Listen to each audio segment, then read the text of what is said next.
અને વડોદરા બાદ આગળ વાત કરીએ સુરતને લઈને તો સુરતમાં 2 કલાકમાં 2 ઇંચ વરસાદ વરસ્યો છે। વરસાદના કારણે થઈને જળબંબાકાર જેવી સ્થિતિ સર્જાઈ છે, ત્યારે વરસાદથી ટેક્સટાઇલ માર્કેટની સ્થિતિ પણ બગડી ગઈ છે। રઘુકુળ અને મિલેનિયમ સહિતના માર્કેટમાં પણ પાણી ભરાઈ ગયા છે, ત્યારે પાણી ભરાઈ જવાના કારણે થઈને વેપારીઓની મુશ્કેલીઓમાં પણ વધારો થતો નજરે પડી રહ્યો છે। આ દ્રશ્ય આપ જોઈ રહ્યા છો, અનેક જે વિસ્તારો છે ત્યાં વરસાદી પાણી ભરાઈ ગયા છે।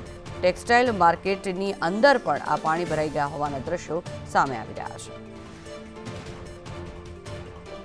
તો આ રઘુકુળ અને મિલેનિયમ સહિતના જે ટેક્સટાઇલ માર્કેટ છે એ વેપારીઓના માલ સામાન પણ આ વરસાદી પાણીમાં પલળ્યા હોવાના આ દ્રશ્યો સામે આવી રહ્યા છે। વરસાદના કારણે તેને સુરતમાં લોકોને ભારે હાલાકીનો સામનો કરવો પડી રહ્યો છે। એક તરફ રોડ રસ્તા પર વાહન ચાલકો પરેશાન થઈ રહ્યા છે, ત્યારે બીજી તરફ ટેક્સટાઇલના માલિકોની માલ સામાન પણ બગડ્યા છે।